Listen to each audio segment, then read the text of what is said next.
찬송가 64장 기뻐하며 경배하세 찬양 부르심으로 하나님께 영광 올려드리겠습니다. 기뻐하며 경배하세 영광의 주 하나님, 주 앞에서 우리 마음 피어나는 꽃 같아 죄와 슬픔 사라지고 의심 구름 거치니 변함없는 기쁨의 주 밝은 빛을 주시네. 땅과 하늘 만물들이 주의 솜씨 빛내고 별과 천사 노래소리 끊임없이 드높아 물과 숲과 산과 골짜 들판이나 바다나 모든 만물 주의 사랑 기뻐 찬양하여라. 우리 주는 사랑이요 복의 근원이시니 삶이 기쁜 샘이 되어 바다처럼 넘치네. 아버지의 사랑 안에 우리 모두 형제니 서로 사랑하게 도와주시옵소서.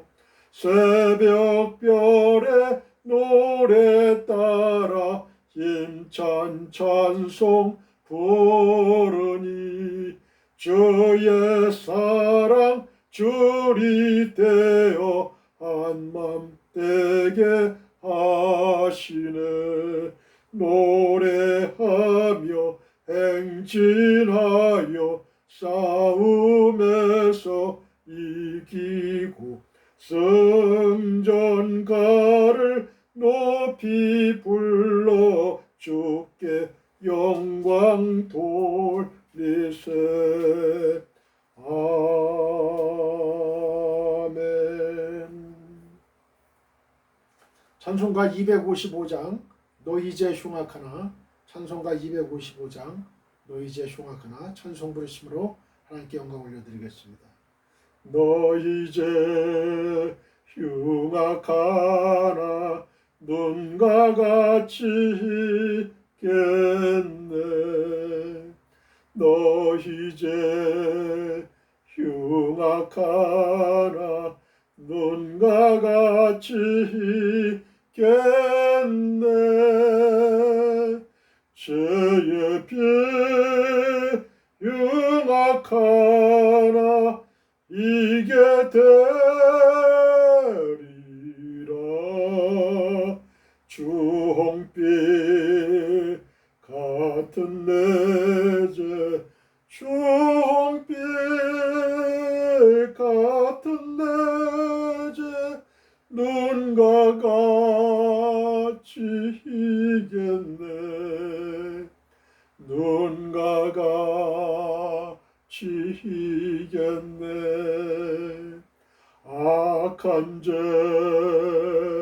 벗으라고 주님 너를 부르네. 악한 죄 벗으라고 주님 너를 부르네. 하나님 크신 사랑 아니옵소라.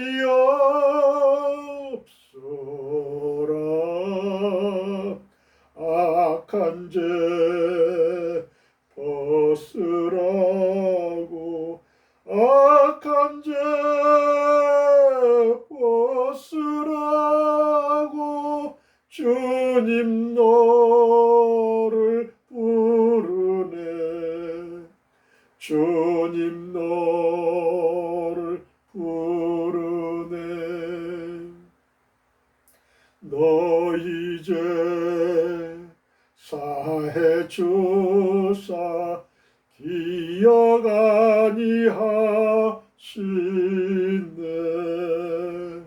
너 이제 사해 주사 기억 아니하시네.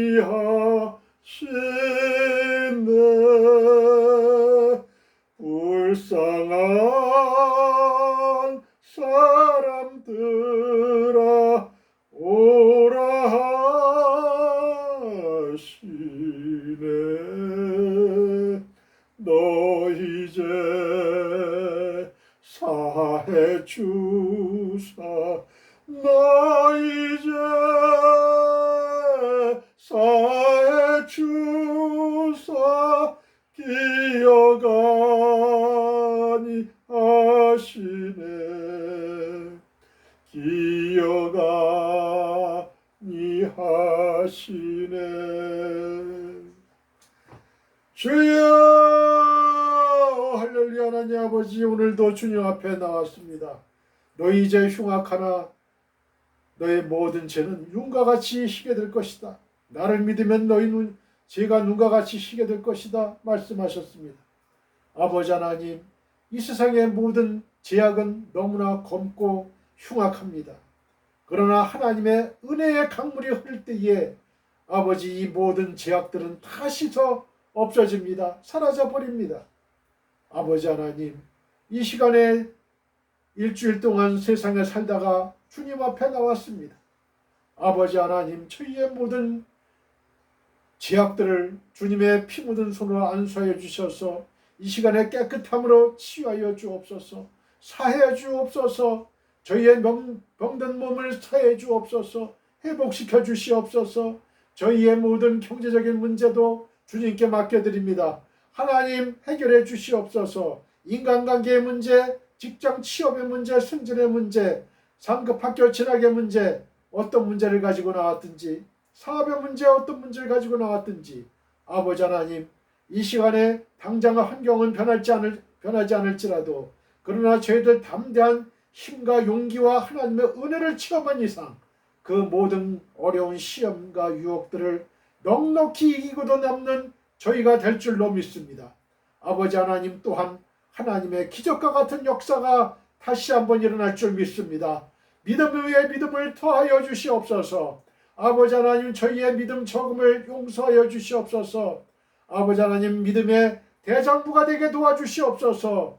하늘 문을 여시옵소서. 하늘의 신령한 복, 땅의 물선의 복, 건강의 복으로 차넘치게 도와주시며 하늘 문을 여시어서 성령의 폭포수를 이 시간에 내려주시옵소서. 아버지 하나님, 들어가도 복을 받고 나가도 복을 받으며 떡반죽 그릇이 복을 받고 암령과 수수와 들이 복을 받는 신명기 28장의 축복으로 함께하여 주시옵소서. 저희들 이 세상의 빛과 소금의 역할을 할 수 있게 하옵소서. 주님보다 먼저 나가지 아니하게 도와주시옵소서. 먼저 기도하면서 나갈 수 있게 하옵소서. 하나님 응답의 기도를 듣고 나갈 수 있게 하옵소서. 이 시간에 아버지 하나님, 저희 믿는 자들 머리 되고 꼴이 되지 아니하게 도와주시고 남에게 꾸어질지언정 꾸임받지 아니하게 도와주시옵소서. 항상 성령 충만함으로 저희와 항상 함께하여 주시옵소서. 항상 기뻐하라, 쉬지 말고 기도하라, 범사에 감사하라 말씀하셨습니다. 아버지 하나님, 항상 기뻐할 수 있게 하시옵소서. 항상 감사할 수 있게 하옵소서. 항상 쉬지 말고 기도할 수 있게 하옵소서. 아버지 하나님, 저희를 통해서 하나님 역사하여 주실 줄 믿습니다. 이 시간에 성령 충만함을 주시옵소서. 성령을 받지 아니하고는 저희는 주님을 구주라 시인할 수가 없습니다. 따라서 하나님의 자녀가 될 수 없습니다. 구원을 받을 수 없습니다. 천국에 갈 수 없습니다. 아버지 하나님, 저희에게 성령을 받아야 될 만한 그런 충분한 이유가 있습니다. 반드시 받아야 됩니다. 이것은 하나님의 자녀가 되기 위해서, 구원받기 위해서, 천국을 올라가기 위해서 반드시 필요한 일이오니 저희에게 오늘도 성령의 충만함을 허락하여 주시고 특별히 말씀을 전하는 이태호 목사의 입술을 주관하여 주시고 아버지 하나님, 온전히 하나님의 진리의 말씀, 구원의 말씀, 영생의 말씀 천국의 말씀만을 선포할 수 있도록 이 입술을 주관하여 주시옵소서. 성부 하나님, 성자 하나님, 성령 하나님께서 이 시간에 이전에 아버지 함께하여 주시고 아버지 영광으로 함께하여 주시옵소서. 감사하며 주 예수 그리스도의 거룩하신 이름으로 감사하며 기도했습니다. 아멘. 할렐루야. 할렐루야. 오늘도 기쁘고 즐겁고 좋은 날입니다. 하나님의 은혜와 축복이 여러분과 여러분의 가정과 이 사회와 여러분의 교회와 또 이 국가 대한민국 전 지구촌에 하나님의 은혜와 축복이 넘칠 수 있기를 간절히 축원드립니다. 이 세상에 지금 러시아 우크라이나 전쟁이 사라지고 끝나고 시리아 내전이 끝나고 또 버마 사태가 또 끝나고 여러 가지 사태들, 여러 가지 내전들, 그런 내전들이 다 끝났으면 좋겠어요.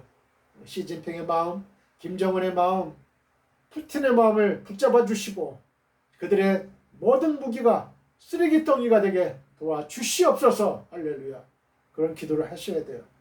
코로나19 사태가 어서 속히 진정되게 도와주시고 다시 우리가 완전한 회복이 이루어질 수 있게 해달라고 하나님께 기도 드려야 됩니다. 하나님의 은혜는 너무나 감사하죠.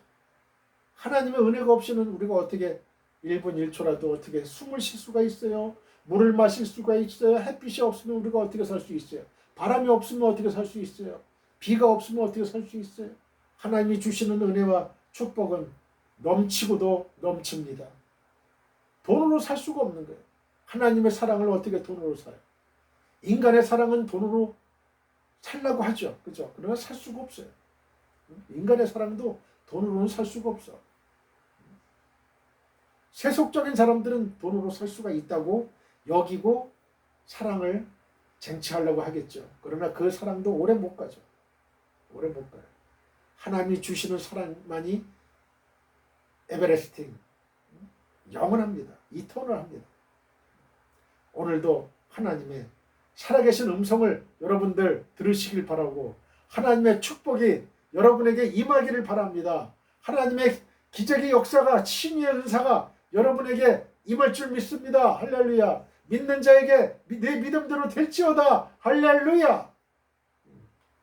여러분 믿음대로 되는 거예요. 믿음대로. 하나님을 믿는 그 믿음을 꽉 잡으세요. 하나님, 제가 기도하는 거 아버지 하나님 아시지 않습니까? 나의 모든 문제를 아시지 않습니까? 전지전능하신 하나님 아버지께 모든 문제를 내어 맡기세요. 내어 드리세요. 그럴 때 하나님이 역사하시는 거예요. 성령의 역사하시는 거예요. 성령께서. 내가 내 문제를 해결하려고 하면 전혀 해결의 기미가 보이질 않아요. 해결할 수가 없어요. 오로지 생사 화복을 주관하시는 야훼 하나님. 우리가 육신의 장막을 벗어날 때 우리를 천국으로 인도하시는 분, 그분도 하나님이세요. 그분도. 그 하나님을 믿어야지. 누구를 믿겠어? 축복을 준다 그러면은 동상을 만들어 놓고 거기에 그냥 손을 너무나 그냥 터치해가지고 반들반들해져. 여러분, 축복을 누가 주셔요? 축복을 받으려면 어떻게 돼야 돼요? 하나님 말씀을 읽고 연구하고 하나님 말씀을 믿어야 돼요. 예수님을 믿어야 되는 거야. 예수님 믿으면 반드시 축복의 열쇠를 우리가 받는 거예요. 축복의 문이 열리는 거예요. 축복의 문이. 응? 축복의 문이 열리는 거예요. 108바퀴 108번 돈다고 축복받는 거예요. 오로지 온 우주 만물의 생명이시고 온 우주 만물의 창조주이신 야훼 하나님, 그분만을 믿을 때에 축복의 강물이 넘쳐 흐를 줄 믿습니다. 믿는 자에게 축복이 임할지어다. 할렐루야. 믿는 자에게 치유의 역사가 일어날지어다. 할렐루야. 할렐루야.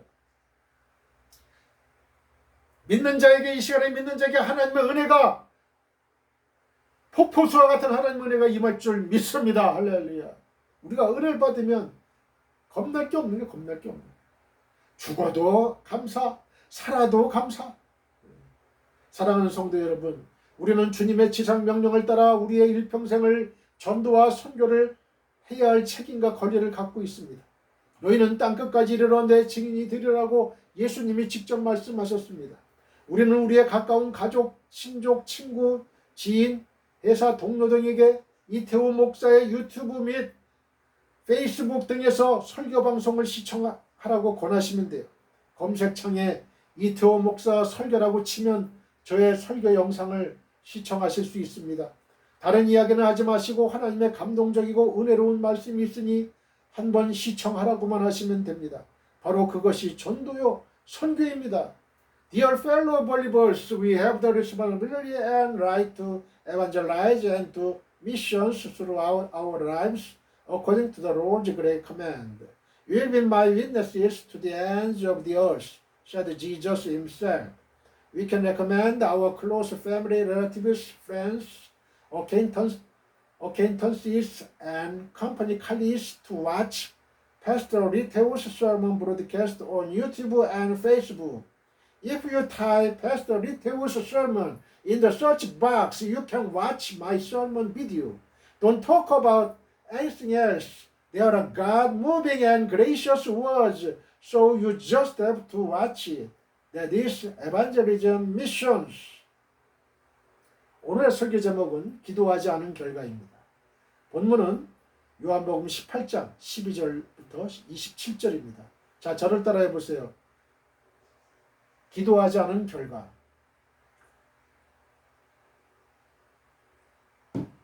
기도하지 않은 결과. 과연 어떤 일이 벌어지느냐? 기도하지 않은 결과. 여러분, 흥미진진하게 오늘의 설교를 들으시면 아주 재밌습니다. 재밌어요. 하나님 말씀은 너무나 재밌는 거야. 하나님 말씀이 진리인 거야. 다 같이 본문을 읽겠습니다. 이에 군대와 천부장과 유대인의 아랫사람들이 예수를 잡아 결박하여 먼저 안나스에게로 끌고 가니 안나스는 그 해의 대제사장인 가야바의 장인이라. 가야바는 유대인들에게 한 사람이 백성을 위하여 죽는 것이 유익하다고 권고하던 자로라. 시몬 베드로와 또 다른 제자 한 사람이 예수를 따르니 이 제자는 대제사장과 아는 사람이라.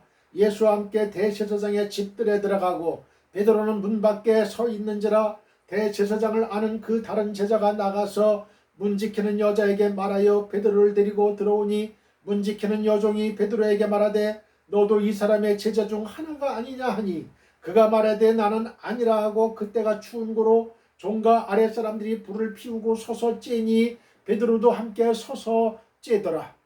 대제사장이 예수에게 그의 제자들과 그의 교훈에 대하여 물으니 예수께서 대답하시되 내가 드러내놓고 세상에 말하였노라. 모든 유대인들이 모이는 회당과 성전에서 항상 가르쳤고 은밀하게는 아무것도 말하지 아니하였거늘 어찌하여 내게 묻느냐. 내가 무슨 말을 하였는지 들은 자들에게 물어보라. 그들이 내가 하던 말을 아느니라. 이 말씀을 하시며 곁에 섰던 아랫사람 하나가 손으로 예수를 쳐 이르되 내가 대제사장에게 이같이 대답하느냐 하니 예수께서 대답하시되 내가 말을 잘못하였으면 그 잘못한 것을 증언하라. 바른 말을 하였으면 내가 어찌하여 나를 치느냐 하시더라. 안나스가 예수를 결박한 그대로 대제사장 가야바에게 보내니라. 시몬 베드로가 서서 불을 쬐더니 사람들이 묻되 너도 그 제자 중 하나가 아니냐. 베드로가 부인하여 이르되 나는 아니라 하니 대제사장의 종 하나는 베드로에게 길을 잘린 사람의 친척이라. 이르되 네가 그 사람과 함께 동산에 있는 것을 내가 보지 아니하였느냐. 이에 베드로가 또 부인하니 곧 닭이 울더라. 아멘. 본문 말씀에서 예수님께서 드디어 체포당하십니다. 예수님을 체포하기 위해 세 그룹의 사람들이 겟세마네 동산에 찾아왔어요. 첫째는 로마 군인들입니다. 둘째는 유대인들 즉 대제사장들과 바리새인들이 보낸 하속들입니다. 그리고 예수님을 팔아넘긴 가룟 유다입니다. 그들은 등과 해와 병기로 무장한 채 예수님을 잡으러 밤에 겟세마네 동산을 찾아온 거예요. 예수님께서 기도하시던 중에 그들이 도착해 제자들과 물리적인 충돌을 일으켰어요. 흥분한 베드로가 순간적으로 칼을 빼들었습니다. 그가 칼을 들 수 있었던 것은 당시 열심 당원들은 항상 칼을 갖고 다녔기 때문에 그래요. 베드로는 대제사장의 하속인 말고의 오른편 귀를 베어버렸어요. 그러자 예수님께서 말구의 길을 다시 붙여주시면서 베드로에게 칼을 집에 꽂으라고 말씀하셨어요. 칼집에 다시 꽂아. 칼을 쓰는 자는 칼로 망한다는 가르침을 주신 거예요. 결박당하신 예수님, 이제 예수님께서 로마 군병들과 유대인의 하속들에 의해 붙잡혀 결박당하신 채 빌라도 법정으로 가시지 않고 대제사장인 안나스의 집으로 끌려가십니다. 12절부터 14절까지 말씀이에요. 이에 군대와 천부장과 유대인의 아랫사람들이 예수를 잡아 결박하여 먼저 안나스에게로 끌고 가니 안나스는 그 해의 대제사장인 가야바의 장인이라. 이 해에는 그 안나스가 대제사장이 아니고 가야바가 장인이 가야바인데 그 가야바의 장인이 바로 이 안나스라는 거예요. 가야바는 유대인들에게 한 사람이 백성을 위하여 죽는 것이 유익하다고 권고하던 자로라. 당시 대제사장들은 누군가 한 사람이 이스라엘 백성들을 위해 희생해야 유익하다는 생각을 하고 있던 차였어요. 우리는 본 말씀을 통해 예수님께서 두 곳에서 재판받으시는 것을 알 수 있어요. 첫째는 종교재판입니다. 정석대로 한다면 예수님께서 로마 법정으로 끌려가셔야 했어요. 하지만 대제사장 안나스에게 끌려가셔서 신문을 받고 묶인 채로 가야바의 집들로 끌려가십니다. 이것은 유대인들이 예수님에게 종교재판을 시도한 것으로 볼 수가 있어요. 성경이나 영화 패션 오브 크라이스트를 보면 예수님께서 붙잡혀 끌려가시면서 고난을 당하시는 장면을 실감나게 묘사하고 있습니다. 특히 안나스의 집으로 끌려가시는 장면은 우리가 얼마든지 상상할 수 있는 부분이에요.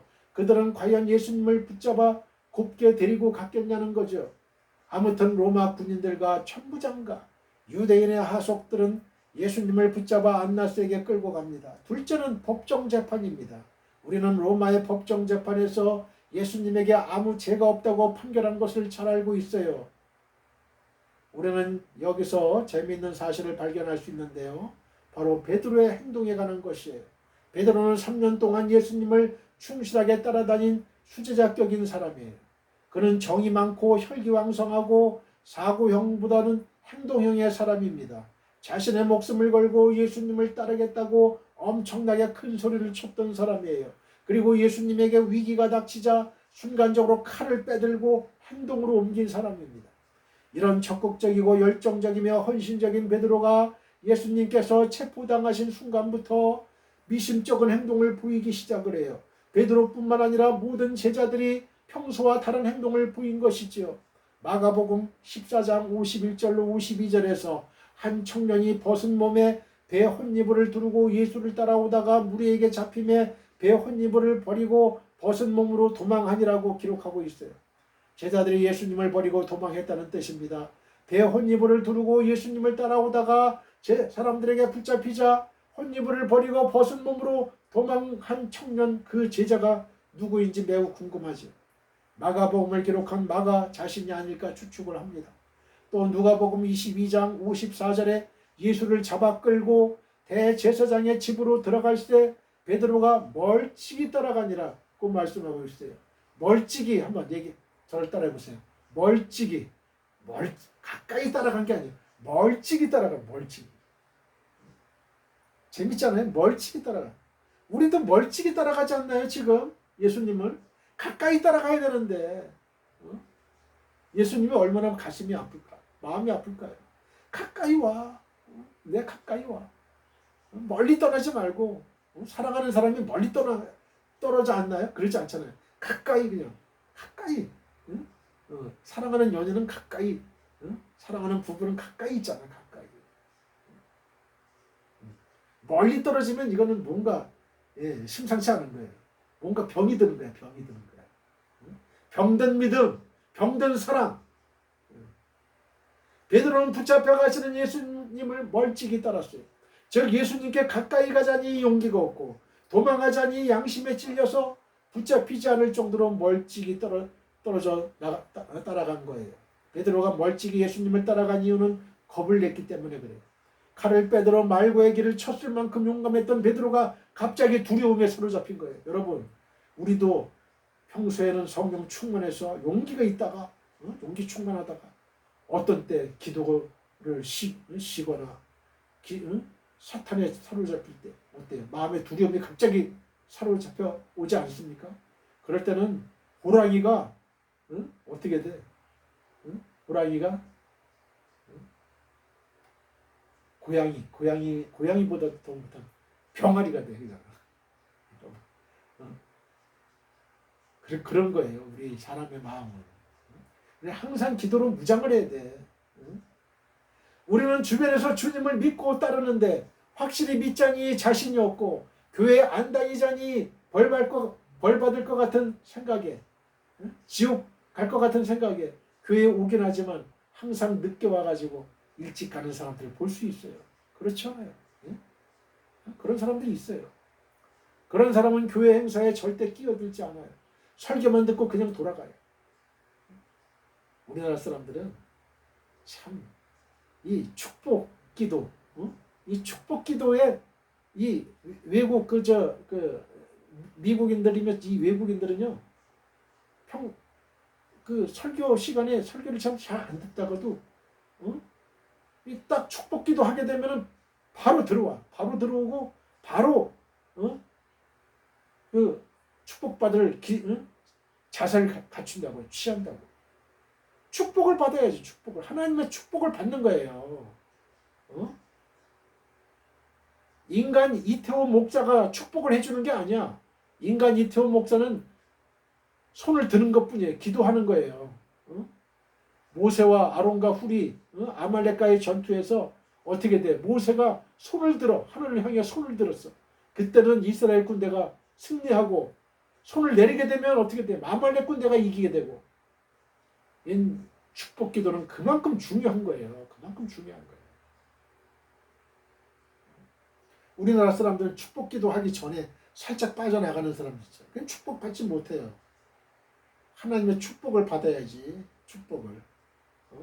여러분, 다른 데 엄한 데 가가지고 축복 달라고 하지 말아요. 뭘 만지면 축복 받는다. 어딜 가면 축복 받는 장소다. 그거 다 거짓말이야. 거짓말이에요. 하나님의 축복 기도를 받아야 되는 거예요. 하나님 말씀을 받아야 되는 거야. 설교만 듣고 그냥 돌아가는 사람, 베드로와 같은 성향의 사람입니다. 중요한 때 기도하지 않은 베드로. 자, 저를 따라해보세요. 중요한 때 기도하지 않은 베드로. 예수님을 멀찍이 따라가는 베드로에 대해 우리는 두 가지를 추측할 수 있습니다. 첫째는 베드로의 믿음이 인간적이라는 거예요. 아무리 오랫동안 교회에 다녔어도 성령 받지 못하고 인간적이고 육적인 믿음을 갖고 있으면 결정적인 순간에 그 믿음을 행동으로 옮기지 못합니다. 이성이나 경험에 근거한 믿음은 한두 번 잘할 수 있지만 고난이 오면 곧 피해버려요. 그런 현상은 봉사활동을 통해 잘 나타납니다. 눈이 오나 비가 오나 누가 뭐라고 해도 끊임없이 봉사하는 사람들은 주님께서 시켜서 합니다. 그러나 칭찬받기 좋아하고 분위기를 타는 사람들은 인간적으로 봉사활동을 해요. 둘째는 기도해야 할 때 베드로는 기도하지 않은 것입니다. 이것이 중요한 원인이에요. 예수님께서 베드로와 함께 겟세마네 동산을 찾으셔서 땀이 피가 되도록 기도하셨어요. 히브리서 5장 7절에 그는 육체에 계실 때에 자기를 죽음에서 능히 구원하실 이에게 심한 통곡과 눈물로 간구와 소원을 올렸고 그의 경건하심으로 말미암아 들으심을 얻었느니라고 기록하고 있습니다. 예수님께서 심한 통곡과 눈물로 기도하셨다는 말씀이 잘 이해되지 않으실 겁니다. 그러나 예수님께서는 통곡과 눈물은 물론이고 땀이 피가 되도록 기도하셨어요. 예수님께서 기도하다가 제자들을 돌아보면 그들은 자고 있었습니다. 예수님께서 기도하라고 깨우시면 그들은 또 잠을 잤어요. 3번이나 기도하라고 깨우셨지만 제자들은 계속 잠만 잤어요. 예수님께서 시험에 들지 않도록 항상 깨어 기도하라고 가르치신 것과 너무나 대조적인 제자들의 모습이죠. 기도를 많이 한 사람은 어떤 위기가 찾아오고 태풍이 몰아쳐도 절대 흔들리지가 않아요. 우리가 하나님께 기도하면 문제거리가 없어질 수도 있지만 더 악화될 수도 있어요. 그러나 우리가 기도한다면 어떤 고난도 능히 이겨낼 수 있음은 분명한 사실입니다. 기도한다면 어떤 문제가 해결되는 것이 아니라 그 문제와 싸워 이길 수 있는 영적 능력과 마음의 강건함을 갖게 되는 거예요. 고난 중에도 찬송가를 부르고 영적 힘을 갖게 되는 것은 그런 이유입니다. 이것은 절대 불변의 진리예요. 기도 없는 충동적인 생각과 행동. 자, 저를 따라해 보세요. 기도 없는 충동적인 생각과 행동.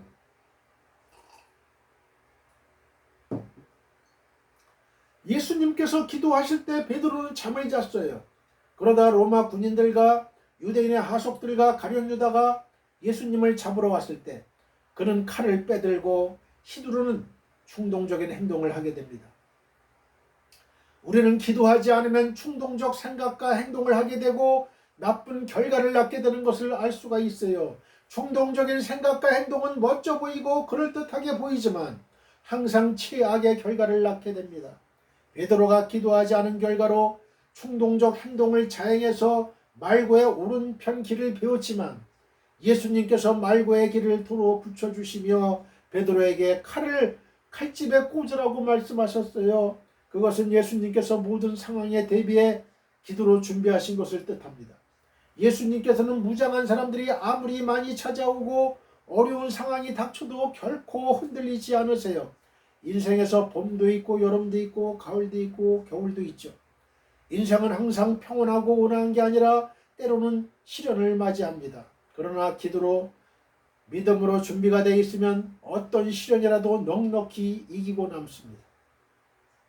15절 16절 말씀을 봅니다. 시몬 베드로와 또 다른 제자 한 사람이 예수를 따르니 이 제자는 대제사장과 아는 사람이라 예수와 함께 대제사장의 집들에 들어가고 베드로는 문 밖에 서 있는지라 대제사장을 아는 그 다른 제자가 나가서 문 지키는 여자에게 말하여 베드로를 데리고 들어오니. 아멘. 어디까지 예수와 함께 할 수 있는지가 신앙의 깊이 여부를 나타냅니다. 자, 저를 따라해 보세요. 어디까지 예수와 함께 할 수 있는지가 신앙의 깊이 여부를 나타낸다. 15절 16절을 보면 베드로와 요한이 군병들에 의해 결박된 채로 끌려가시는 예수의 뒤를 쫓아 대제사장의 집 안에까지 들어간 사실이 나와요. 다른 제자들은 모두 예수를 버리고 도망하였지만 이 두 사람은 그분이 신문을 받으시는 자리까지 따라갔던 것입니다. 물론 이들도 예수께서 붙잡히실 때에는 다른 제자들과 마찬가지로 도망쳤을 거예요. 그러다가 예수께서 붙잡아 가시는 것을 보고 멀찍이서 그 뒤를 쫓았던 것입니다. 누가복음 22장 54절. 그러나 이것만도 그들에게는 큰 용기가 요구되는 일이었어요. 그들이 예수의 뒤를 쫓는다는 것은 분명히 위험이 따르는 행동이었습니다. 어쩌면 그들은 예수와 똑같이 포박을 당할 수도 있었어요. 그럼에도 불구하고 그들이 멀찍이에서나마 끌려가시는 예수의 뒤를 쫓은 것은 그들에게 예수에 대한 남다른 사랑이 있었기 때문에 그렇습니다. 베드로의 실패를 보기 전에 우리는 먼저 이 점에 주목해야 됩니다. 그는 예수를 누구보다도 사랑하는 사람이었고 용기도 있었지만 그럼에도 그가 실패한 사실은 예수를 따라가는 것이 인간의 의지만으로는 한계가 있음을 잘 알게 합니다. 위로부터 능력을 받아야 가능한 것이 바로 이 일입니다. 누가복음 24장 49절. 순교도 마찬가지죠. 위로부터 능력을 받지 않으면 아무도 순교할 수가 없어요. 예수를 따라간 이 두 제자들을 통해서 우리는 신앙의 깊이를 재는 척도가 무엇인지 알게 됩니다. 그것은 교회를 얼마나 오래 다녔는가 하는 신앙의 연륜과 무관하고 교회에서 받은 직분이나 맡고 있는 역할과도 무관해요. 아무 관계가 없어요. 헌금을 많이 한다든지 봉사를 많이 하는 것도 중요하기는 하나 신앙의 깊이를 재는 척도는 되지 못합니다. 성경에 대한 지식이 많은 것이나 신학적으로 조예가 깊은 것도 역시 마찬가지예요. 신앙의 깊이를 재는 유일한 척도는 어디까지 예수와 함께 할 수 있는가 하는 것뿐입니다. 그분이 어디로 가시든지 따라갈 수 있는 사람이 1등 성도예요. 예수께서는 제자직의 조건으로 3가지를 말씀하셨는데요.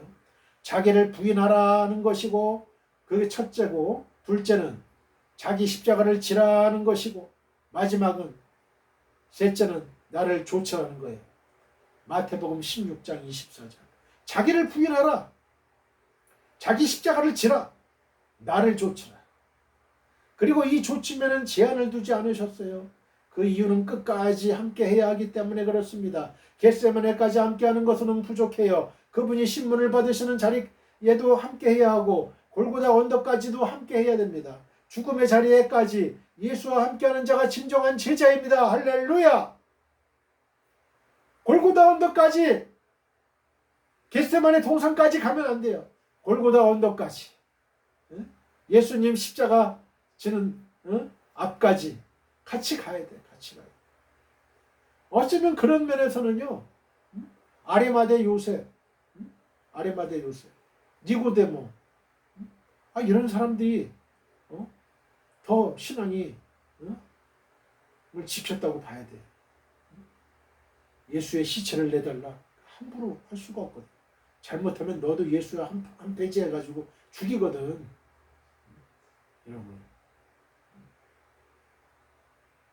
겉으로 보기에는 믿음의 사람 같아도 실제는 전혀 그렇지 못한 경우들이 적지 않음을 유념하고, 우리는 이 기준에 맞춰 매일매일 자신의 신앙 상태를 점검해야 됩니다. 우리가 교회 생활을 할 때요, 어떤 사람은 믿음이 있는데 전혀 내색을 안 해요. 그러면서 조용히 봉사해요. 조용히 봉사. 조용히 헌금해. 그분은 조용히 기도해요. 빈수레가 요란하다고 막 그냥 사람들 앞에 막 떠들고 다니고 나타내는 거 좋아하고 하는 사람은 신앙이 별로야. 신앙이 별로야. 어디든지 예수와 함께 할 수 있는 사람, 살아도 죽어도 예수를 위해서 하고자 하는 사람이 진정 그리스도의 제자이고 훌륭한 믿음의 사람입니다. 진정한 일꾼이 돼야지. 말꾼이 돼서는 안 돼요. 말만 앞세우고. 누가복음 14장 26절입니다. 물은 내게 오는 자가 자기 부모와 처자와 형제와 자매와 더욱이 자기 목숨까지 미워하지 아니하면 능히 내 제자가 되지 못하고. 아멘. 요한복음 12장 26절. 사람이 나를 섬기려면 나를 따르라. 나 있는 곳에 나를 섬기는 자도 거기 있으리니 사람이 나를 섬기면 내 아버지께서 그를 기이 여기시리라. 아멘. 로마서 14장 7절로 8절. 우리 중에 누구든지 자기를 위하여 사는 자가 없고 자기를 위하여 죽는 자도 없도다. 우리가 살아도 주를 위하여 살고 죽어도 주를 위하여 죽나니 그러므로 사나 죽으나 우리가 주의 것이로다. 우리는 주의 것이에요. 여러분, 하나님 아버지께서 여러분을 기이 여기시려면 어떻게 해야 돼? 사람이 나를 요한복음 12장 26절. 사람이 나를 섬기려면, 예수님을 섬기려면 나를 따르라. 예수를 따르라는 거예요. 예수 있는 곳에 예수를 섬기는 자도 거기 있으리니, 거기 있는다잖아요. 거기 있다. 예수를 섬기는 자는 거기 있다. 사람이 예수를 섬기면 내 아버지께서, 성부 하나님께서 그 사람을 귀하게 여기신다는 거예요. 사람이 예수님을 섬기면 하나님이 내 기도에 응답해 주시는 그 비결이 뭔지 알아요? 여기 나오잖아요. 예수를 따라야 돼. 예수를 섬겨야 돼. 예수의 말씀대로 살아야 돼. 이런 사람은 하나님이 귀하게 여겨주셔요. 그래서 내가 하나님 그러면 벌써 다 알아들으셔. 기도를 길게 할 필요가 없어요. 장황하게 떠들 거 없어요. 하나님 하면 다 알아주셔. 17절로부터 18절 말씀을 읽습니다.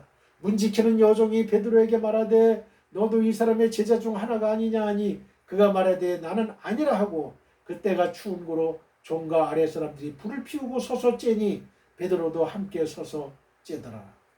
인간의 의지만으로는 그리스도의 증인이 되지 못합니다. 저를 따라해 보세요. 인간의 의지만으로는 그리스도의 증인이 되지 못한다. 17절을 보면 베드로의 첫 번째 예수 부인이 나옵니다. 예수를 부인하는 거예요. 예수 부인. 예수님이 결혼하신 게 아니야. 부인이 있는 게 아니야. 예수를 부인한다 이거야. 인정하지 않는다는 거죠. 아니 붙자에 아니 붙자에 인정할 인자야. 부인. 즉 베드로는 문지키는 여종이 그에게 예수의 제자가 아닌가 물을 때에 단번에 아니라고 잘라 말함으로써 예수와 전혀 상관이 없는 사람이라도 한 것처럼 행동했던 거예요. 그는 바로 조금 전까지만 해도 예수와 함께 죽을지언정 부인하는 일은 없을 것이라고 다짐했었어요. 마가복음 15장 31절. 그럼에도 불구하고 그는 그 말의 여운이 귓가에서 채 사라지기도 전에 이처럼 자기는 예수의 제자가 아니며 그분과는 아무 상관도 없다고 부인한 것입니다. 여기서 우리는 인간 의지의 분명한 한계성을 보게 됩니다. 사람들 중에는 사람이 마음만 먹으면 할 수 없는 일이 아무것도 없다고 생각하는 이들이 참으로 많아요. 불가능은 없다, 안 되면 되게 하라는 말 등은 사람들의 그러한 생각을 잘 반영해 줍니다. 그러나 이것은 잘못된 생각이에요. 사람의 마음이란 정함이 없어서 아무리 굳게 결심하고 다짐하더라도 언제든지 바뀔 수 있음을 성경은 가르쳐 줍니다. 예레미야 17장 9절. 만물보다 부패한 것은 인간의 마음이라 그랬잖아요. 따라서 그리스도의 증인으로서 살고자 하는 이들은 의지만 가지고서는 이 일을 끝까지 감당하기가 어려워요. 예수께서는 승천하시기 전에 제자들에게 위로부터 능력을 입힐 때까지 예루살렘을 떠나지 말도록 명하셨지요. 누가복음 24장 49절.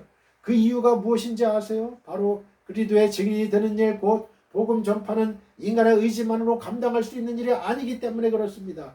증인을 가리키는 헬라어 마르티스가 나타내듯이 그리스도의 증인이 되는 일은 순교까지도 각오해야 하는 중한 일이어서 아무리 의지가 강한 특별한 사람일지라도 하나님께로부터 오는 능력, 곧 성령을 힘입지 않고서는 중도에 포기할 수밖에 없어요. 그러므로 우리가 그리스도의 증인으로서 살려고 하면 성령의 충만을 반드시 받아야만 합니다. 이것은 하나님께서 예수를 믿는 성도들에게 주신 약속인 동시에 예수의 명령이기도 합니다. 이것이 없으면 우리도 이 베드로의 전철을 밟을 수밖에 없어요. 실패할 수밖에 없어요. 예수님을 부인할 수밖에 없어요.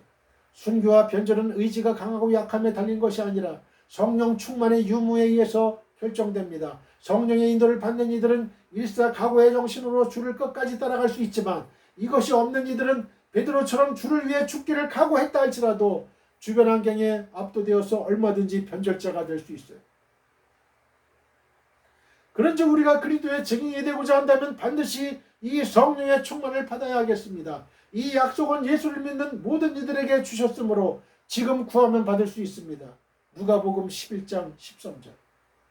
사도행전 1장 8절입니다. 오직 성령이 너희에게 임하시면 너희가 권능을 받고 예루살렘과 온 유대와 사마리아와 땅끝까지 이르러 내 증인이 되리라 하시니라. 할렐루야. 아멘. 디모데후서 1장 8절입니다. 그러므로 너는 내가 우리 주를 증언함과 또는 주를 위하여 갇힌 자 된 나를 부끄러워하지 말고 오직 하나님의 능력을 따라 복음과 함께 고난을 받으라. 아멘. 요한일서 2장 27절입니다. 너희는 주께 받은 바 기름 부음이 너희 안에 거하나니 아무도 너희를 가르칠 필요가 없고 오직 그의 기름 부음이 모든 것을 너희에게 가르치며 또 참되고 거짓이 없으니 너희를 가르치신 그대로 주 안에 거하라. 아멘. 믿음이 약해지면 비굴한 생존 전략에 이끌리게 됩니다. 자, 저를 따라해 보세요.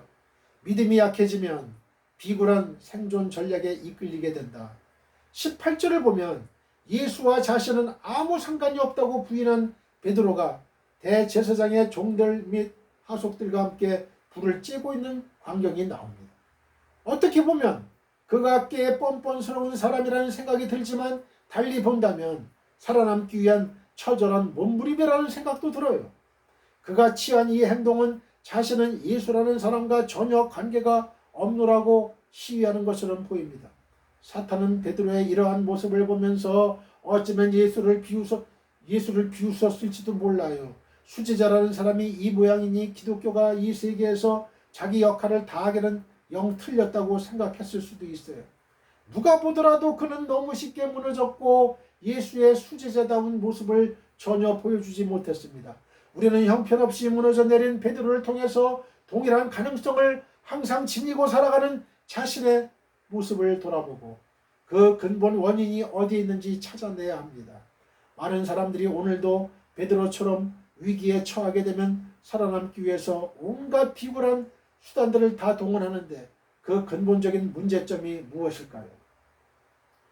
저와 여러분도 마찬가지예요. 베드로와 같은 인간이에요. 연약한 인간. 그것은 바로 믿음이 약해져 있다는 거예요. 근본적인 문제점은 바로 믿음이 약해져 있다는 거예요. 믿음이 왜 약해져 있어요? 기도하지 않았어. 성령 충만하지 않기 때문에 그런 거죠. 상황이 아무리 급박해도 믿음만 흔들리지 않는다면 이런 일은 일어나지 않아요. 그러나 충분히 극복이 가능한 상황이라도 믿음이 흔들리면 비굴한 모습을 보이게 돼요. 출애굽 당시 홍해 앞에 진을 친 이스라엘 백성들이 중무장한 애국 군대의 추격으로 위기에 빠지게 되었을 때 그들이 보인 반응은 참으로 비굴한 것이었어요. 그들은 이제 자신들은 다 죽게 되었다고 생각하고 모세와 아론을 원망했지요. 그들은 할 수만 있다면 애굽왕 바로 앞에 100배 사죄를 하고서라도 그 위기에서 벗어나고 싶어 했을 거예요. 오늘도 우리는 주변에서 이와 같은 사람들을 많이 만나볼 수 있어요. 생존 전략으로 세상이나 불의와 적당히 타협하는 사람들과 자신의 양심을 쪼개는 사람들 앞에서 예수를 부인하는 이들이 모두 저들의 동료입니다. 똑같은 사람들이에요. 이것은 전혀 성도다운 태도가 아님을 유념하고 우리는 이렇게 되지 않도록 주의해야 됩니다. 성도는 살아도 주를 위해서 살고 죽어도 주를 위해서 죽어야 하는 주의 소유입니다. 고린도전서 6장 20절. 어떤 이유 어떤 명분으로도 세상이나 불의든가 타협해서는 안 돼요. 예수를 믿고 또 사랑한다고 고백하면서도 상황에 따라서는 예수와 아무 상관도 없는 사람인 것처럼 행동한다면 주님께 결단코 인정받지 못합니다. 그는 비록 성도의 모습을 하고 있어도 실상은 성도가 아니에요. 성도는 어떤 상황에서도 예수를 주로 인정할 수 있어야 됩니다. 성도에게 있어서 가장 중요한 것은 어떻게든지 살아남는다는 사실 자체가 아니라 어떻게 사는가 하는 거예요.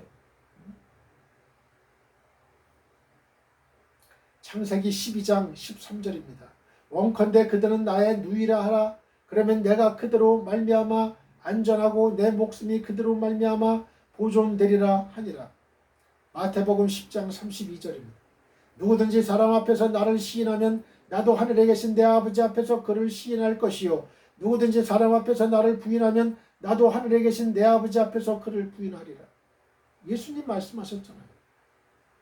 누구든지 사람 앞에서 나를 시인하면 나도 하늘에 계신 내 아버지 앞에서 그를 시인할 것이고 누구든지 사람 앞에서 예수를 부인하면 예수님도 하늘에 계신 아버지 앞에서 그 사람을 부인하리라.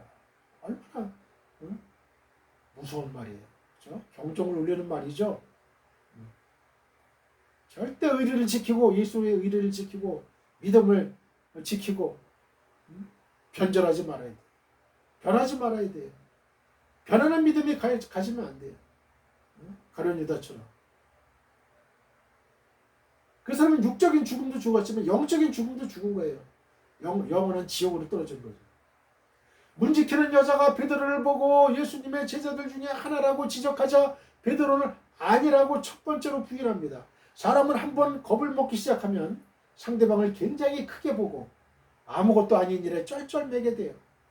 베드로도 마찬가지로 문지기 여종을 두려워하며 자신의 신분을 숨기고 자신의 신앙 고백마저 바꾸게 되는 지경에 이르게 됩니다.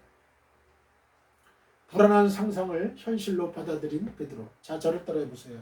불안한 상상을 현실로 받아들인 자신의 이름 대보세요. 이태호, 홍길동.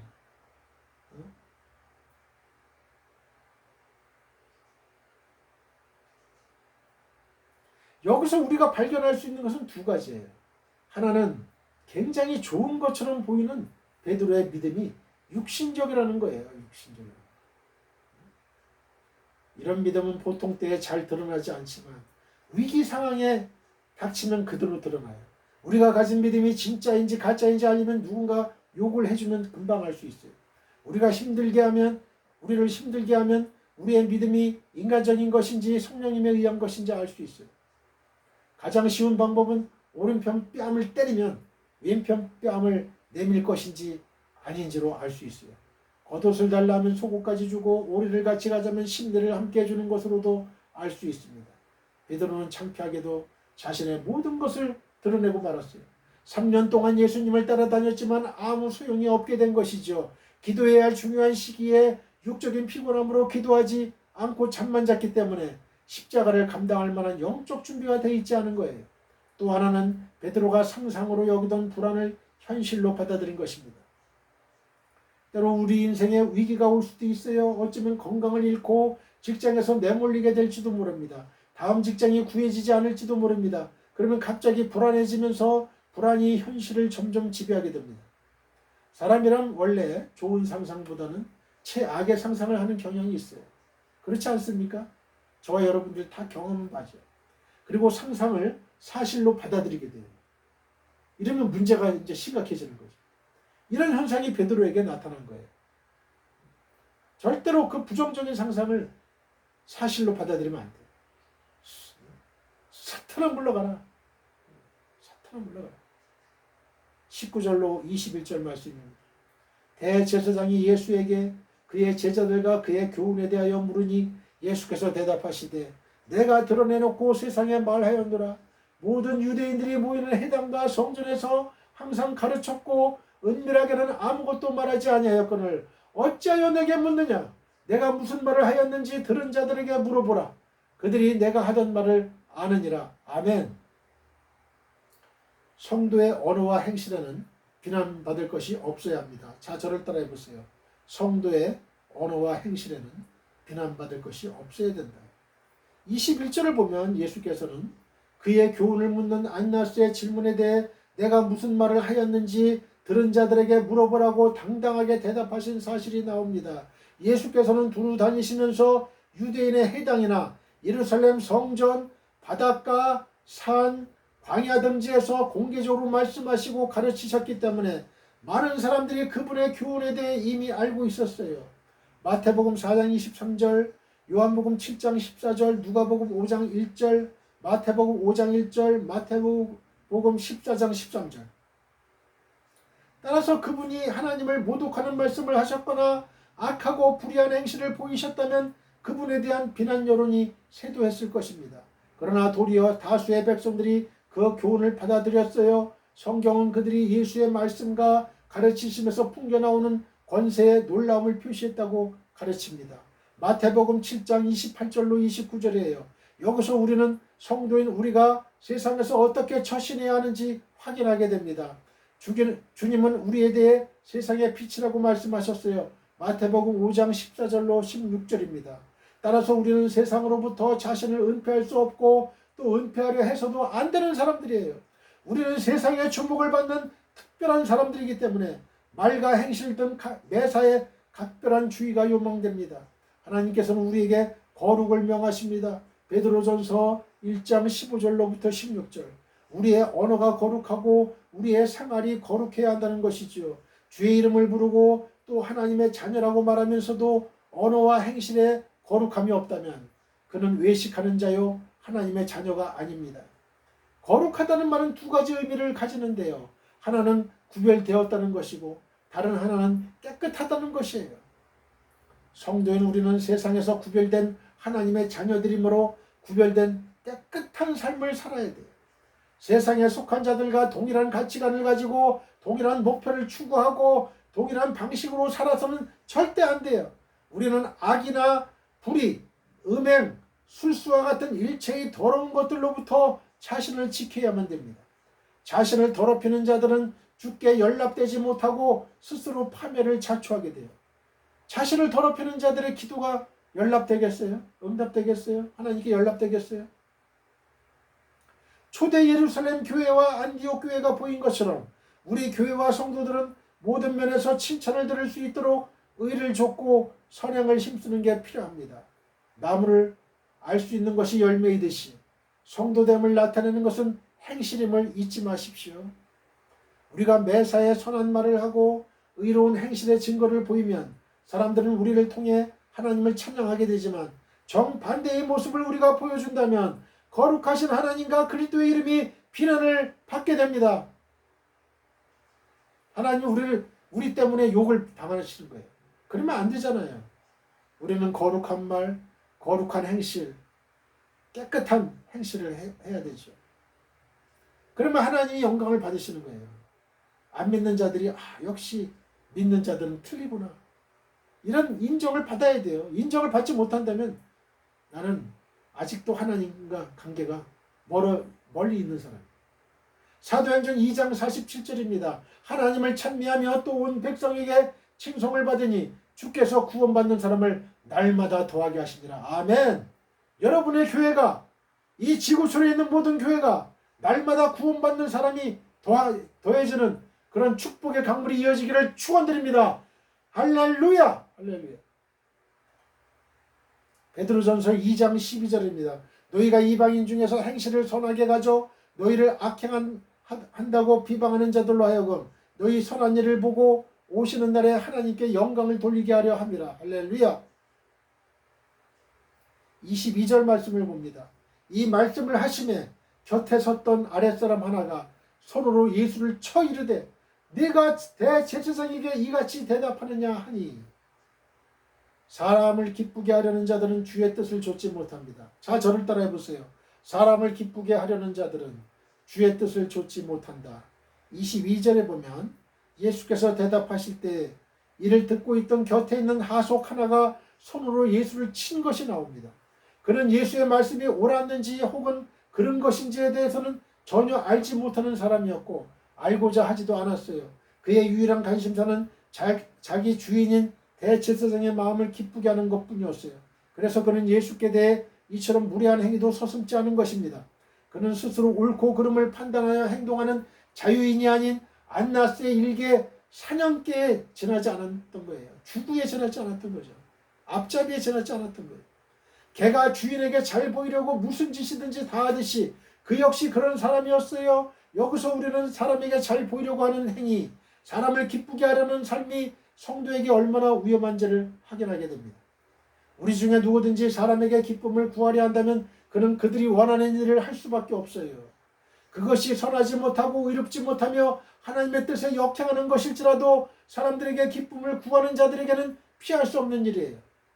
그래서 선거철만 되면 많은 후보들이 지키지도 못할 공약들을 남발하여 민심을 모으려고 어떻게든 한 표라도 더 얻어보려고 애쓰는 것입니다. 성도인 우리는 사람이 아니라 하나님의 기쁨을 구하도록 힘써야 합니다. 할렐루야! 우리에게 있어서 가장 중요한 것은 사람들에게 잘 보이는 것이 아니라 하나님에게 잘 보이는 것이에요. 마태복음 7장 21절로 23절. 영과 육을 같이 멸할 수 있는 하나님을 두려워하고 하나님을 경외해야지. 육신만 멸하는 인간을 두려워해서는 안 돼요.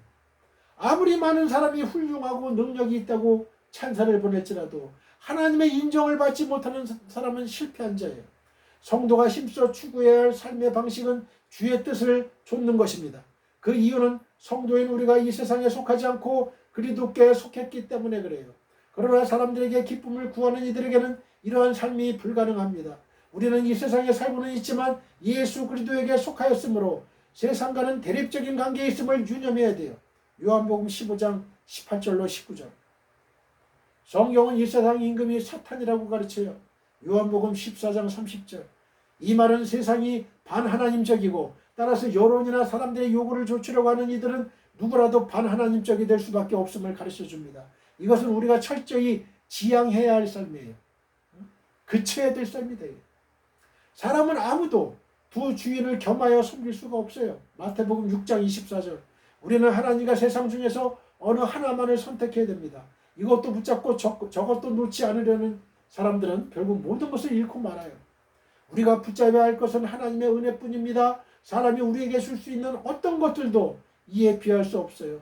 고린도전서 10장 31절입니다. 그런즉 너희가 먹든지 마시든지 무엇을 하든지 다 하나님의 영광을 위하여 하라. 아멘. 할렐루야. 갈라디아서 1장 10절입니다. 이제 내가 사람들에게 좋게 하랴 하나님께 좋게 하랴 사람들에게 기쁨을 구하랴 내가 지금까지 사람들의 기쁨을 구하였다면 그리스도의 종이 아니니라. 할렐루야. 아멘.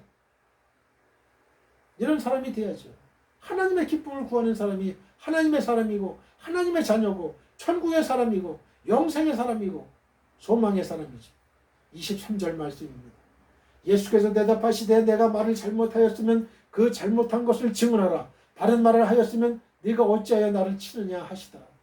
교회는 악인들의 행위를 방관해서는 안 됩니다. 자, 저를 따라해 보세요. 교회는 악인들의 행위를 방관해서는 안 된다. 아주 중요한 말씀입니다. 교회가 쑥대밭이 되는 현상이 바로 이런 그걸 방관하기 때문에 그래요. 악인들의 행위를. 절대로 방관해서는 안 됩니다. 빨리 격리시켜야 돼요. 분리시켜야 돼요. 다 전염이 되고 말아요. 23절에 보면 여러분 코로나19 사태 때 격리시키잖아요. 가감 없이. 과감하게 그냥 격리시키잖아요. 아무리 가까운 내 아빠, 엄마, 내 동생이라 할지라도 격리시키잖아요. 무서운 거예요, 그게. 전염된다는 게.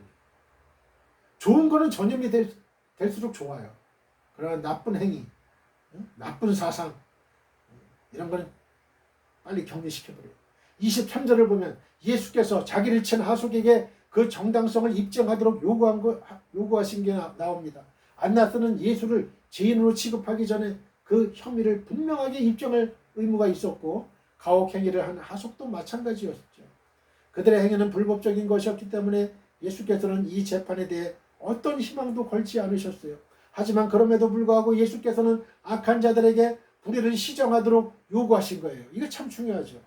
불의를 시정하도록 요구해야 된다는 거예요. 이를 통해 우리는 교회가 악인들의 행위에 대해서 취해야 할 올바른 태도가 어떤 것인지 배우게 됩니다. 교회는 그리스도의 몸이죠. 에베소서 1장 22절 23절. 이것은 교회가 그리스도와 유기적인 관계에 있음과 모든 일을 그분의 명령과 지시에 따라 행해야 함을 알게 합니다. 우리 교회는 다른 이들이 작금의 사회 문제들에 대해서 어떤 입장을 취하든지 관심을 기울일 필요가 없어요. 교회가 언제든지 관심을 기울여야 할 것은 교회의 머리이신 그리스도의 입장이에요. 교회는 그리스도가 행하신 대로 행해야 됩니다. 그것이 그리스도의 몸으로서 교회가 행해야 할 정당한 처신입니다. 이는 오늘의 교회들이 진지하게 짚고 넘어가야 할 중요한 문제입니다. 오늘날 상당수의 교회들이 부단히 부흥을 추구하면서도 악인들의 행위나 그릇된 사회 구조, 잘못된 정부 정책 등에 대해서는 거의 함구하는 입장을 취하고 있어요. 이것은 대단히 잘못된 처사입니다. 예수께서 침묵하시는 문제에 대해 교회가 강변하는 것도 문제가 있지만 예수께서 말씀하시는데도 교회가 침묵하는 것은 문제가 더욱 큽니다.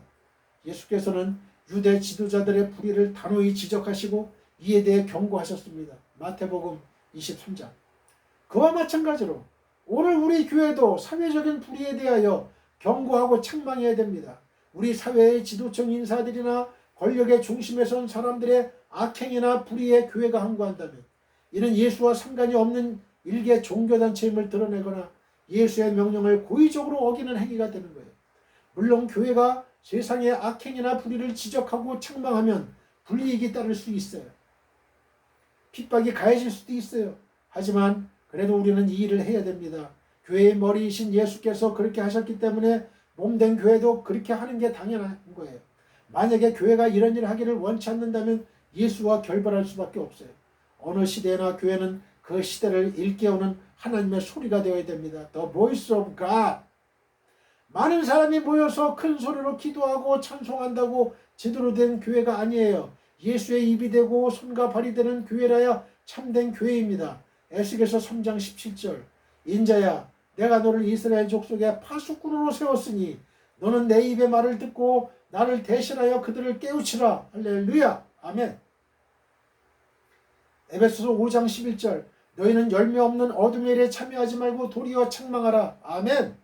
디모데전서 5장 20절. 범죄한 자들을 모든 사람 앞에서 꾸짖어 나머지 사람들로 두려워하게 하라. 아멘. 그러잖아요.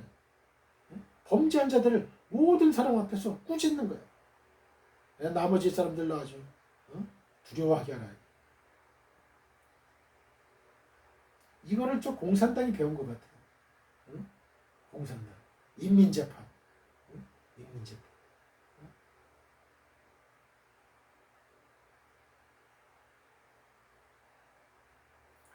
예수님께서는 세상의 권력, 폭력, 돈 앞에 흔들리지 않으시고 어떤 경우에도 교만하지 않으셨어요.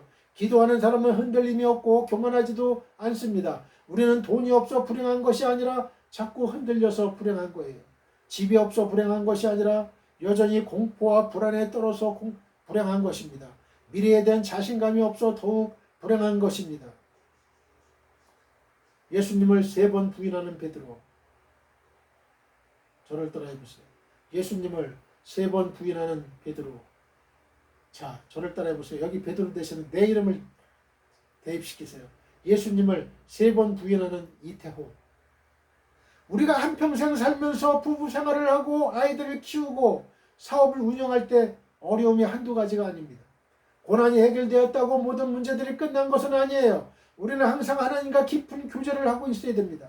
하나님과 많은 대화를 나눠야 됩니다. 그리고 하나님의 음성을 들어야 됩니다. 그럴 때 우리는 환난이 와도 넉넉히 이겨낼 수 있습니다.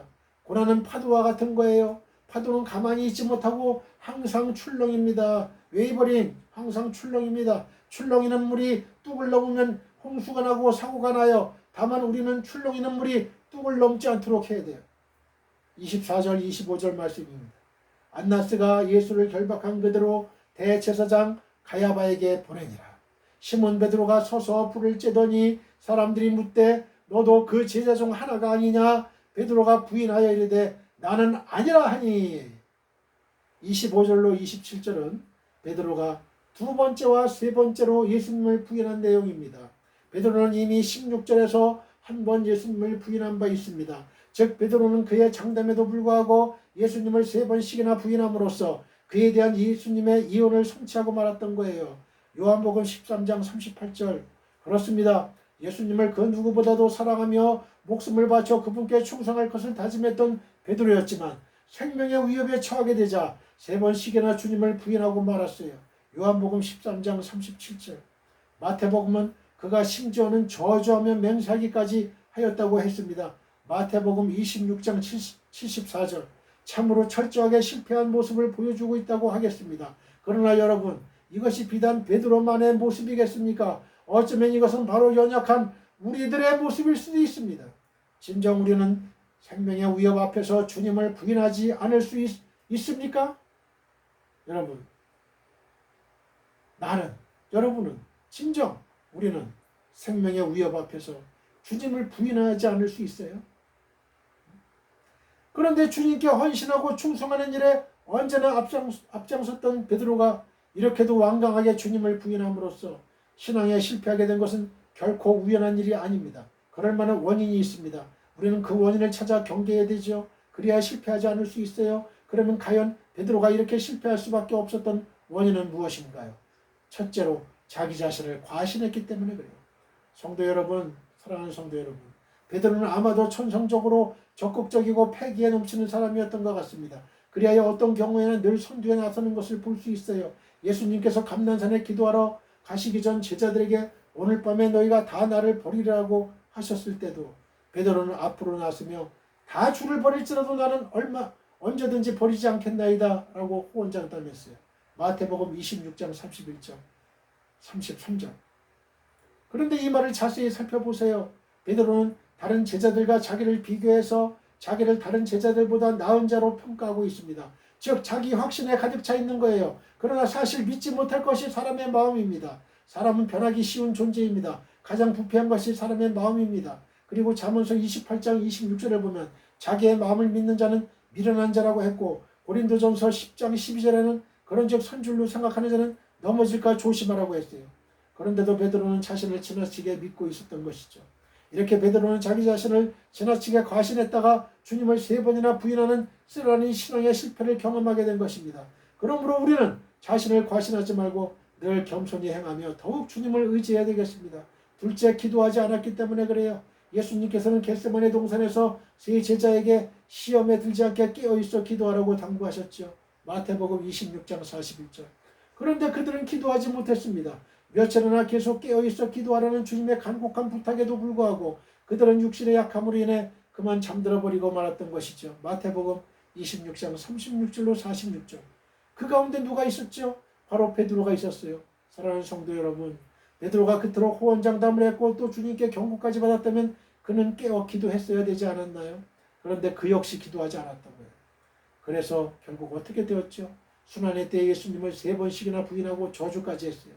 이렇게 아무리 주님의 수제자일지라도 기도하지 않으면 그 믿음을 유지할 수 없는 거예요. 믿음으로 승리한 성도들은 모두가 기도하는 사람들이었어요.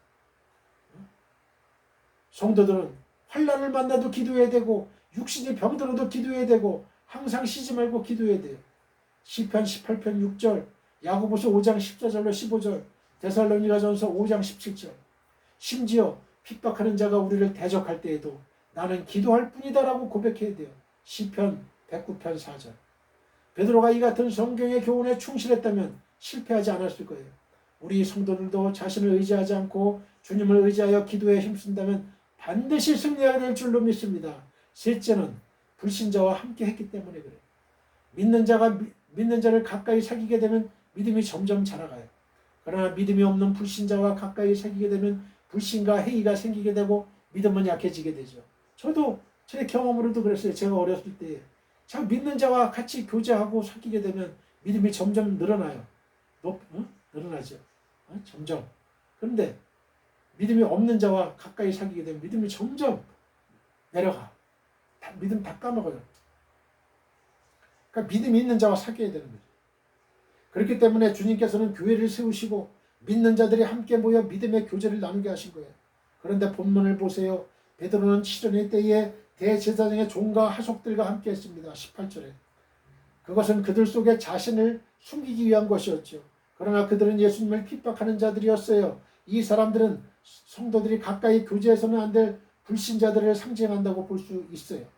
고린도후서 6장 17절. 그럼에도 불구하고 베드로는 그들 가운데 몸을 숨기고 마치 예수와는 무관한 사람처럼 행동한 것이죠. 교활한 사탄이 이러한 베드로를 가만둘 리가 있겠어요? 사탄은 계집종의 말 한마디로 베드로로 하여금 예수님을 부인하는 죄를 범하게 했습니다. 사랑하는 성도 여러분, 베드로가 시련의 때에 예수님의 수제자답게 신앙의 사람들을 끌어모으고 신앙의 사람들과 함께 했다면 오히려 믿음으로 승리하게 되었을 것입니다. 그러나 그는 오히려 불신자와 함께 했기 때문에 하찮은 위협을 두려워해서 주님을 부인하게 되었어요. 우리들도 이처럼 시련의 때에 불신자와 가까이 한다면 신앙생활에 실패하게 될 것입니다. 마가복음 6장 14절로 18절. 사랑하는 성도 여러분, 우리들 주위에는 언제나 크고 작은 유혹과 시련이 있습니다. 그러나 주님과 동행하며 항상 기도하고 주님을 따르는 성도와의 교제에 힘쓴다면 그 모든 것을 믿음으로 물리칠 수 있을 것입니다. 자신을 가신하지 말고 쉬지 말고 기도하며 시련의 때에 불신자와 함께하지 않고 성도와의 교제에 힘쓰므로 신앙의 승리자가 되시기를 축원드립니다. 할렐루야. 잠언서 16장 18절입니다. 교만은 패망의 선봉이요 거만한 마음은 넘어짐의 앞잡이니라. 에베소 6장 18절입니다. 모든 기도와 간구를 하되 항상 성령 안에서 기도하고 이를 위하여 깨어 구하기를 항상 힘쓰며 여러 성도를 위하여 구하라. 고린도후서 6장 14절. 너희는 믿지 않는 자와 멍에를 함께 매지 말라. 의와 불법이 어찌 함께하며 빛과 어둠이 어찌 사귀며. 아멘. 사랑하는 성도 여러분, 우리는 언제든지 자만하지 않도록 주의해야 됩니다. 신앙뿐 아니라 생활에서도 자만은 금물이에요. 베드로의 실패는 얼마든지 우리의 모습이 될 수도 있기 때문에 겸허히 행하고 그의 전철을 밟지 않도록 주의해야 되겠습니다. 이만하면 충분할 것이라는 생각이 우리의 영적 성장과 진보에 커다란 장애물이 됨을 잊어서는 안 돼요. 베드로는 주를 위해 죽을 수도 있다고 생각했지만 막상 위기에 직면하자 전혀 다른 모습이 되었죠. 우리가 그의 전철을 밟지 않으려면 성령의 충만을 받아야 됩니다. 성령께서 우리의 모든 것을 주관하시게 하면 우리의 삶이 질과 내용에 있어서 현저히 달라지게 됩니다. 이러한 축복의 강물이 여러분에게, 여러분의 가정에, 이 사회, 이 국가에, 여러분의 교회에, 여러분의 나라에, 여러분의 지구촌에 충만히 임하시기를 주님의 이름으로 축원드립니다. 할렐루야. 우리 모두 하나님 아버지께 기도드립시다. 하늘에 계신 나의 아버지시여, 당신이 사랑하는 종들에게 안심하는 마음을 주시고 든든한 마음을 주시며 믿음의 마음을 주옵소서. 세상을 이기고도 남게 해 주옵소서. 예수님의 거룩하신 이름으로 기도드립니다. 아멘. 지금은 우리 주 예수 그리스도의 은혜와 하나님 아버지의 극진하신 사랑과 성령의 감화감동 교통 역사하심이 지금 이 방송 예배에 참여하고 있는 모든 지구촌에 있는 성도님들과 그 가정과 직장과 사업장과 우리의 민족과 나라와 한국교회와 세계교회와 우리 사랑 성교회 위에 영원히 함께하기를 축원하옵나이다. 아멘.